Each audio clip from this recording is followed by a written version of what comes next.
Very good morning, students. Welcome back to this live lecture of secretarial practice. Chapter number 2 कर रहे हैं हम लोग. We are doing chapter number 2 and that is joint stock company. First chapter secretary के बारे में खत्म किया. Second chapter joint stock company, जिसमें हमने पहले इंट्रोडक्शन डिस्कस किया. आफ्टर इंट्रोडक्शन इंडस्ट्रियल रेवोल्यूशन की बात करने के बाद evolution of forms of business organisation, जो कि कट है आपके सिलेबस में से, ओमिट किया गया, उसका मैंने आपको थोड़ा ब्रीफ आइडिया दिया था. And then in last 1.5 lecture, यानी कि पिछले लेक्चर और उसके पिछले का थोड़ा सा लेक्चर, हम लोगों ने meaning of joint stock company discuss किया था, जिसमें मैंने आपसे कहा था कि जॉइंट स्टॉक कंपनी एक लार्ज बिजनेस ऑर्गेनाइजेशन है और ये लार्ज बिजनेस ऑर्गेनाइजेशन जो है, इसको आप किसी भी एक्टिविटी के लिए, किसी भी इकोनॉमिक एक्टिविटी के लिए शुरू कर सकते हैं, यानी कि मैन्युफैक्चरिंग या प्रोडक्शन के लिए स्टार्ट किया जा सकता है. जॉइंट स्टॉक कंपनी को आप स्टार्ट कर सकते हैं सर्विसेज के लिए. जॉइंट स्टॉक कंपनी को आप स्टार्ट कर सकते हैं डिस्ट्रीब्यूशन के लिए, यानी कि whether it is production, distribution और provision of services. Joint stock company किसी भी काम के लिए शुरू की जा सकती है. रजिस्ट्रेशन मैंने आपसे कहा था करवाना कंपलसरी है, यानी कि अगर मैं कोई जॉइंट स्टॉक कंपनी स्टार्ट करना चाहता हूं तो मुझे उसका रजिस्ट्रेशन करवाना होगा. रजिस्ट्रार के पास जा करके as per Indian companies act 1956 जब मैं कंपनी को रजिस्टर करवाता हूं तो my company becomes an artificial person created by law.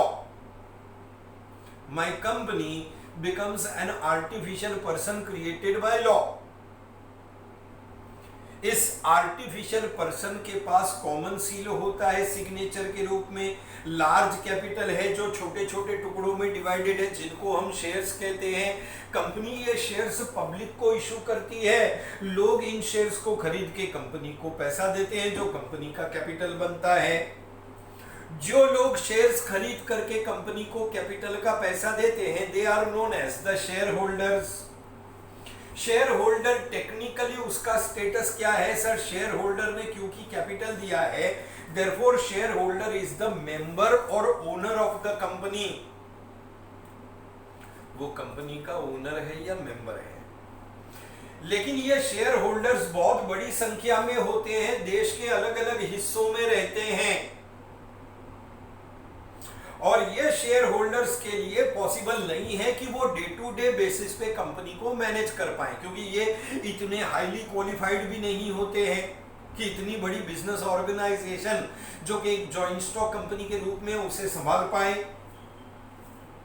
So they are not able to manage the company. तो ये लोग क्या करते हैं? कुछ लोगों को चुनते हैं एज डायरेक्टर्स. ये डायरेक्टर्स का जो ग्रुप होता है उसे हम बोर्ड ऑफ डायरेक्टर्स कहते हैं. बोर्ड ऑफ डायरेक्टर्स कंपनी को मैनेज करते हैं on behalf of the share holders. Directors share holder के चुने हुए प्रतिनिधि हैं, यानी कि इलेक्टेड रिप्रेजेंटेटिव्स हैं, who manage the company on behalf of the share holders. इस तरह से हमने इसका मीनिंग डिस्कस किया था. इसी मीनिंग से कुछ फीचर्स निकल करके आते हैं, जिनके बारे में हम आज डिस्कस करेंगे. ये फीचर्स आपको मिलेंगे पेज 20 और पेज नंबर 21 पर. पेज 20 एंड पेज 21 देखते जाइएगा. एक एक फीचर हम डिस्कस करेंगे. प्रिंटेड बुक के अंदर कुल मिलाकर के 11 फीचर्स है, ताकि आज अगर ये खत्म हो जाता है तो नेक्स्ट लेक्चर में हम types of joint stock company discuss कर सकेंगे. फिलहाल जो मीनिंग हमने डिस्कस किया उससे जो फीचर्स निकल करके आते हैं, that is voluntary association. Joint stock company voluntary association है. वॉलेंटरी एसोसिएशन वो होता है जिसमें लोग अपनी मर्जी से, अपनी इच्छा से जुड़ते हैं. एक ऐसा एसोसिएशन, एक ऐसी संस्था इन विच एनीवन can become मेंबर। कोई भी इसमें मेंबर बन सकता है अपनी इच्छा से। मेंबर बनने के लिए क्या करना होगा? सर मेंबर बनने के लिए मैं कंपनी के शेयर खरीदूंगा तो मैं कंपनी का मेंबर बन जाऊंगा, और मैं अपनी मर्जी से मेंबरशिप को छोड़ भी सकता हूं। मेंबरशिप छोड़ने के लिए क्या करना होगा? मैं कंपनी के शेयर्स किसी और को बेच दूंगा। So anyone can become member, और वो मेंबर कैसे? Bye purchasing shares of the company. यदि मैं कंपनी के शेयर्स खरीदता हूं तो मैं कंपनी का मेंबर बन जाऊंगा। I can also leave the membership, membership छोड़ भी सकता हूं। कैसे छोड़ूंगा मेंबरशिप? सर मेंबरशिप छोड़ने के लिए I will sell the shares, company के शेयर्स बेच दूंगा। मेंबर बनने के लिए भी कोई जोर जबरदस्ती नहीं है, मेंबरशिप छोड़ने के लिए भी कोई जोर जबरदस्ती नहीं है, अपनी इच्छा से। That is voluntary association. Nobody can be forced or pressurized to become member or to leave the membership. So इसमें कोई जोर जबरदस्ती नहीं है। कोई भी व्यक्ति शेयर खरीद के मेंबर बन सकता है, कोई भी व्यक्ति शेयर बेच करके अपनी मेंबरशिप को छोड़ सकता है। That is voluntary association, number 1। Number 2 feature देखो आपको मिलेगा, and that is incorporated association.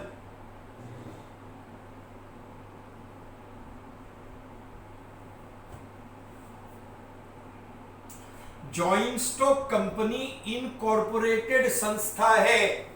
Incorporated का मतलब होता है रजिस्टर्ड बॉडी है। It is a registered body. Why? Because Indian companies act में लिखा हुआ है कि registration of joint stock company is compulsory. Registration is compulsory. अगर कोई भी व्यक्ति जॉइंट स्टॉक कंपनी स्टार्ट करना चाहता है तो उसे स्टार्ट करने के लिए पहले रजिस्ट्रेशन करवाना पड़ेगा, and this registration is done as per Indian companies act 1956।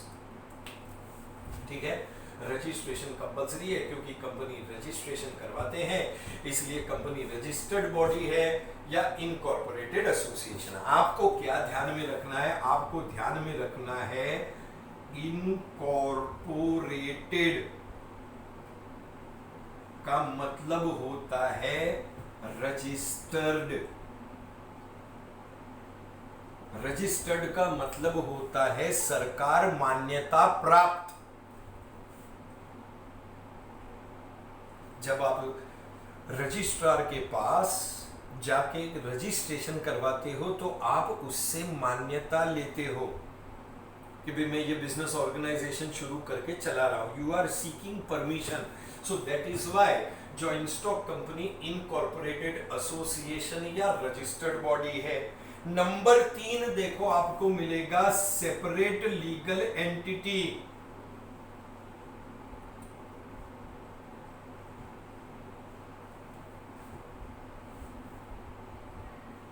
Separate legal entity. Separate का मतलब अलग, लीगल का मतलब कानूनी, एंटिटी का मतलब होता है अस्तित्व। एंटिटी को स्टेटस भी कहते हैं, इसको हम आइडेंटिटी यानी कि पहचान भी कहते हैं। Separate legal entity, separate legal status या separate legal identity. Joint stock company registered होने की वजह से जॉइंट स्टॉक कंपनी की पहचान, आइडेंटिटी या अस्तित्व उसके मेंबर्स के अस्तित्व से अलग है। So you can say that the existence का मतलब होता है अस्तित्व।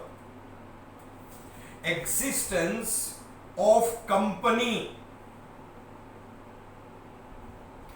Is distinct. डिस्टिंक्ट का मतलब होता है अलग, फ्रॉम इट्स मेंबर्स, यानी कि कंपनी की पहचान उसके मेंबर्स के पहचान से अलग है। कानून की नजर में कंपनी अलग व्यक्ति है और मेंबर्स अलग व्यक्ति है। In the eyes of law company is distinct and members are distinct. दोनों का अस्तित्व अलग अलग है। That is a separate legal entity या सेपरेट लीगल स्टेटस। कंपनी का कानूनी अस्तित्व उसके मेंबर्स के अस्तित्व से अलग है। इसके बाद देखो नंबर 4 आपको मिलेगा artificial person.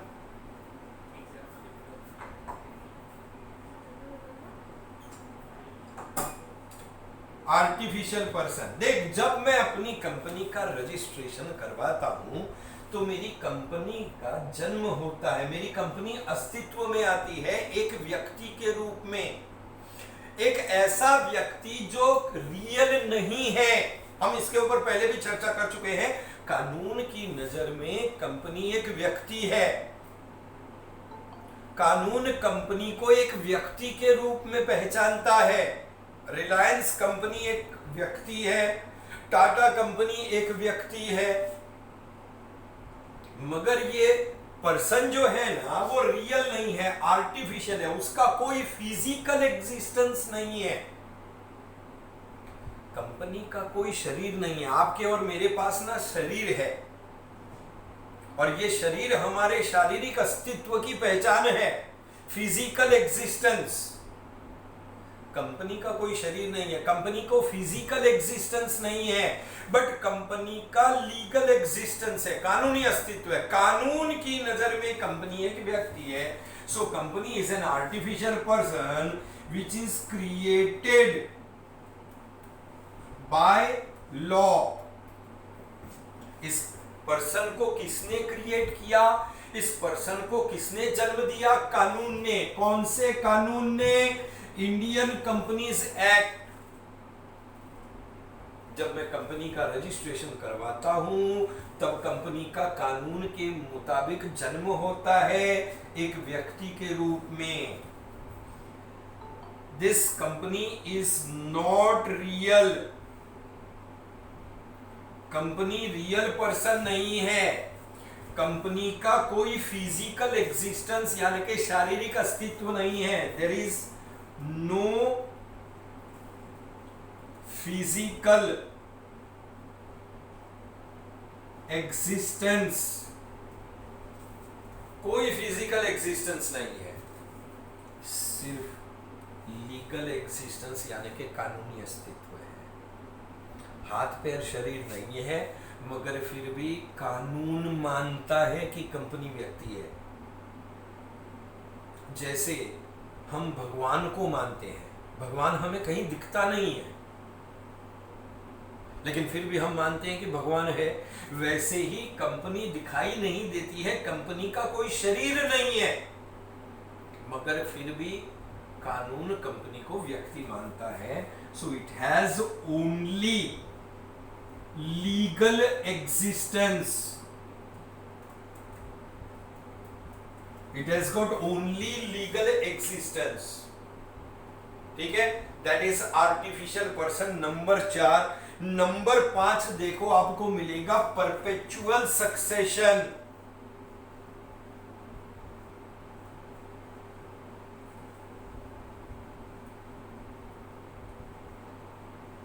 Perpetual succession.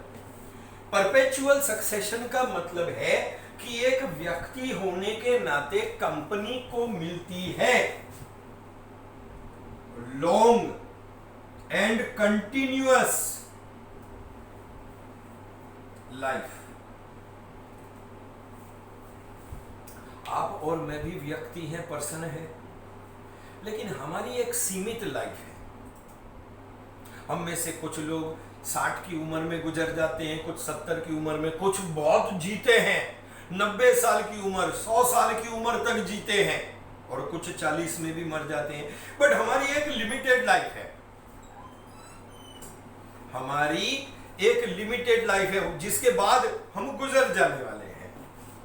Butt joint stock company एक पर्सन के रूप में एंजॉय करता है long and continuous life. Joint stock company की लॉन्ग एंड कंटिन्यूअस लाइफ क्यों है? Because of perpetual succession. Perpetual succession का मतलब है कि यदि कंपनी के मेंबर को कुछ भी हो जाए, कंपनी के काम पर कोई असर नहीं पड़ेगा। एक जाएगा तो बदले में दूसरा आएगा।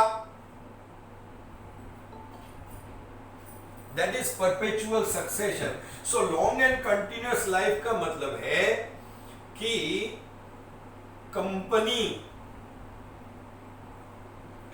Is not affected by death, lunacy or insolvency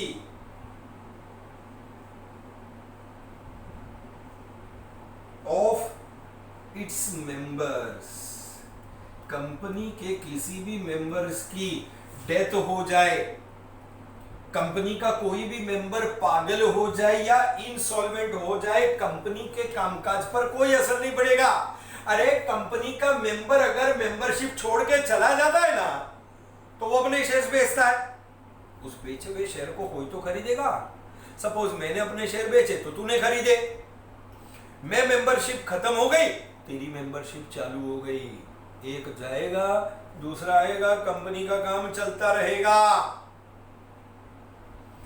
Godrej company तकरीबन 130 साल पुरानी कंपनी है, चल रही है आज भी एकदम फर्स्ट क्लास।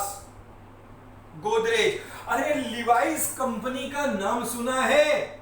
लिवाइस, इसकी एडवर्टीजमेंट में अगर आप देखोगे या इसका प्रोडक्ट का कहीं पर भी आप सर्च कर लो, उसमें लिख के आता है सिंस 1885, यानी कि ये कंपनी सन 1885 से चल रही है।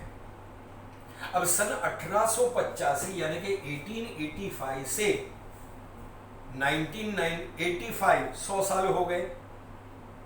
2000 में 15 साल और ऐड हो गए, यानी कि 115 साल, और अब 2020 यानी कि 20 साल और ऐड हो गए, यानी कि इस कंपनी की उम्र कितनी है? 135 इयर्स पुरानी कंपनी है और आज भी एकदम जवान है और बहुत मस्त चल रही है। और ये सब किसकी वजह से? Perpetual succession. कंपनी के मेंबर को या कंपनी के डायरेक्टर को कुछ भी हो जाए, कंपनी के काम पर असर नहीं पड़ता। क्यों नहीं पड़ता? अरे क्योंकि कंपनी का अस्तित्व अलग है और मेंबर का अस्तित्व अलग है, separate legal status and therefore perpetual succession. कितने हुए? ये 5 हुए। अब जरा बोर्ड क्लीन कर लो, फिर उसके आगे के डिस्कस करते हैं।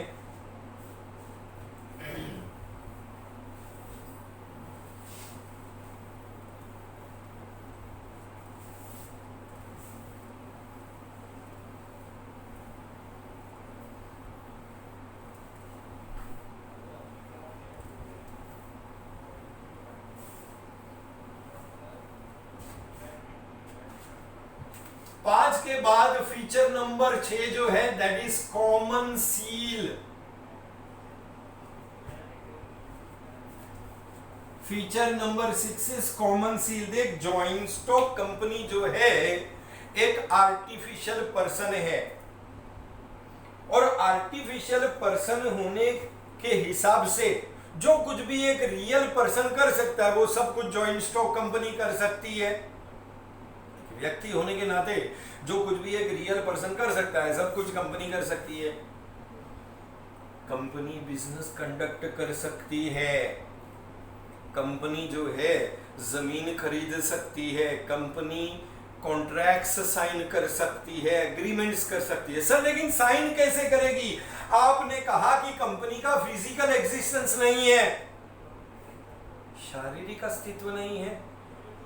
अब शरीर नहीं तो हाथ भी नहीं होंगे तो कंपनी साइन कैसे करेगी? सर उसके लिए कंपनी के पास कॉमन सील है और ये कॉमन सील कंपनी के सिग्नेचर के रूप में काम में लिया जाता है। सो कॉमन सील जो है, कंपनी क्या है? आर्टिफिशियल पर्सन, बराबर है। अब पर्सन होने के नाते सिग्नेचर होना चाहिए। हर कंपनी के पास होता है कॉमन सील और ये कॉमन सील जो है it is the signature of company. ये कंपनी का सिग्नेचर है। ये राउंड या स्क्वायर स्टैंप के रूप में होता है। ठप्पा, ठप्पा मराठी में बोलते हैं सिक्का, बराबर है। So this common seal it is the stamp and it is put on all documents। जिस किसी भी डॉक्यूमेंट पर कंपनी की सिग्नेचर की आवश्यकता होगी वहां पर यह स्टैंप लगा दिया जाएगा, कॉमन सील लगा दिया जाएगा। That is signature of the company. ये हुआ पॉइंट नंबर 6। उसके बाद में देखो point number 7, limited liability. Point number 7 is limited liability. देख, जॉइंट स्टॉक कंपनी में मेंबर की लायबिलिटी लिमिटेड होती है। अब लायबिलिटी हम डिस्कस कर चुके हैं। लायबिलिटी किसे कहते हैं? What is liability? लायबिलिटी वो अमाउंट है जो दूसरों को देना है। Amount to be paid to others. ये लायबिलिटी मैंने आपसे कहा था 2 प्रकार की होती है। लायबिलिटी अनलिमिटेड भी होती है और लायबिलिटी लिमिटेड भी होती है। अनलिमिटेड लायबिलिटी वो होती है जिसमें अगर बिजनेस में लॉस हुआ और कर्जा चुकाने के लिए असेट्स कम पड़ते हैं तो ओनर को प्राइवेट प्रॉपर्टी बेच के भी कर्जा पूरा का पूरा चुकाना पड़ेगा। लिमिटेड लायबिलिटी वो होती है जिसमें अगर लॉस हुआ और एसेट्स कम पड़ते हैं तो जितने भी एसेट्स होंगे उतना ही कर्जा चुकाया जाएगा। इसमें ओनर की यानी कि शेयर होल्डर या मेंबर की प्राइवेट प्रॉपर्टी बेचने की कोई आवश्यकता नहीं है। सो लिमिटेड लायबिलिटी का कैसा होता है कि मैंने जितनी वैल्यू के शेयर कंपनी में खरीदे मेरी लायबिलिटी उतनी लिमिटेड होगी। सो लिमिटेड लायबिलिटी में liability of share holders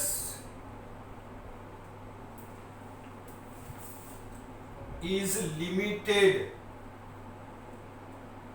liability share holder की लिमिटेड है। कितनी लिमिटेड है? It is limited up to the value of shares. मैंने जितनी कीमत के शेयर्स खरीदे मेरी लायबिलिटी उतनी लिमिटेड है। फॉर एग्जाम्पल कि सपोज मैंने रिलायंस कंपनी में 10,000 के शेयर खरीदे। कितने के शेयर्स? 10,000 के शेयर्स। तो मेरी लायबिलिटी 10,000 होगी। इन केस कंपनी को लॉस होता है, वो लॉस करोड़ों रुपए का क्यों ना हो, मेरे कितने पैसे डूबेंगे? 10,000 डूबेंगे। कंपनी का कर्जा चुकाने के लिए मैं जिम्मेदार नहीं हूं। ये लायबिलिटी लिमिटेड क्यों हुई? ये लायबिलिटी लिमिटेड हुई because of separate legal entity. Company का अस्तित्व अलग है और मेंबर या शेयर होल्डर का अस्तित्व अलग है। बिजनेस किसने किया? कंपनी ने। नुकसान किसको हुआ? कंपनी को। जाहिर बात है, कर्जा किसने लिया था? कंपनी ने। तो कर्जा चुकाएगा कौन? कंपनी चुकाएगी। मेंबर क्यों चुकाएगा? भाई मेंबर मालिक होने के नाते उसने जितना पैसा इन्वेस्ट किया है ज्यादा से ज्यादा वही पैसा डूबेगा।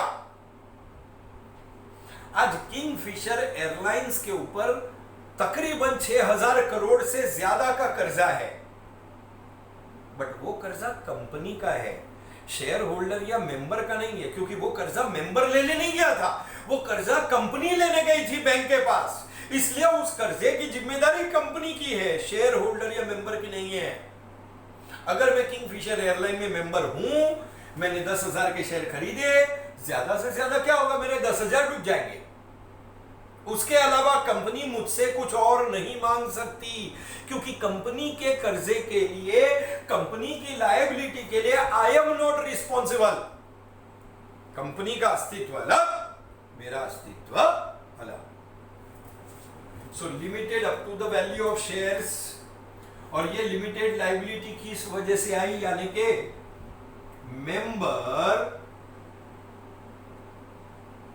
is not responsible।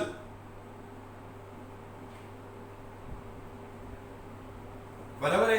कंपनी के कर्जे के लिए शेयर होल्डर जिम्मेदार नहीं है, क्योंकि वो कर्जा कंपनी ने लिया है, और क्योंकि कंपनी का अलग कानूनी अस्तित्व है, इसलिए उस कर्जे की चुकाने की जिम्मेदारी भी कंपनी की है, मेंबर की जिम्मेदारी नहीं है। ये किस वजह से हुआ? ये सेपरेट लीगल एंटिटी की वजह से हुआ। कानून की नजर में कंपनी का अस्तित्व अलग है और मेंबर का अस्तित्व अलग है, तो कंपनी के कर्जे के लिए मेंबर जिम्मेदार नहीं है। उसकी लायबिलिटी लिमिटेड है, जितनी कीमत के वो शेयर खरीदेगा लायबिलिटी उतनी ही लिमिटेड होगी। कंपनी को लॉस हुआ तो वो कंपनी का है, कर्जा हुआ कंपनी का है। शेयर होल्डर या मेंबर होने के नाते मेरा सिर्फ उतना ही पैसा डूबेगा जितने के वैल्यू के मैंने शेयर खरीदे हैं। That is limited liability number 7। और नंबर 8 देखो आपको मिलेगा, that is separation of ownership and management.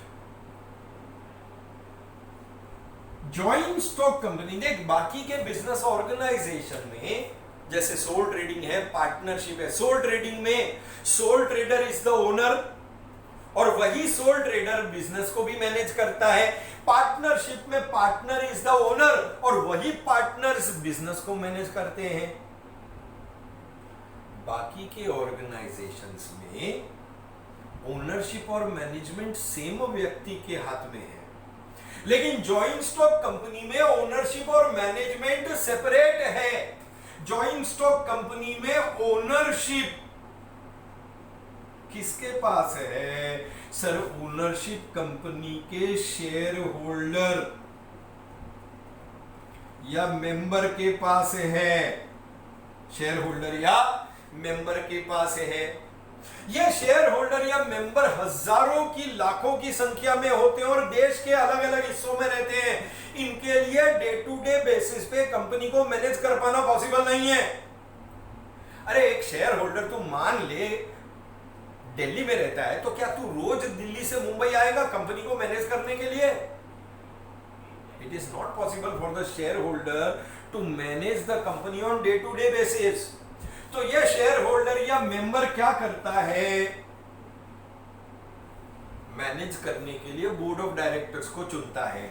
So company का मैनेजमेंट किसके हाथ में है? Sir, it is in the hand of board of directors. Directors का जो ग्रुप या समूह होता है उसको हम बोर्ड कहते हैं। क्या कहते हैं? बोर्ड। डायरेक्टर्स का जो ग्रुप या समूह, that is board of directors. So company का ओनरशिप किसके पास है? शेयर होल्डर या मेंबर के पास। कंपनी का मैनेजमेंट किसके पास है? बोर्ड ऑफ डायरेक्टर्स के पास। Clear? That is a separation of ownership and management. आज हम यहाँ पर स्टॉप करते हैं। नेक्स्ट लेक्चर में हम इसके आगे से कंटिन्यू करेंगे, ठीक है? ओके, सो नेक्स्ट लेक्चर में ये फीचर्स खत्म हो करके will be discussing about the different types of companies. तो ये चैप्टर खत्म हो जाएगा। तब तक के लिए आप सबको रिक्वेस्ट करता हूँ, stay home, stay safe, take care of yourself. Thank you very much.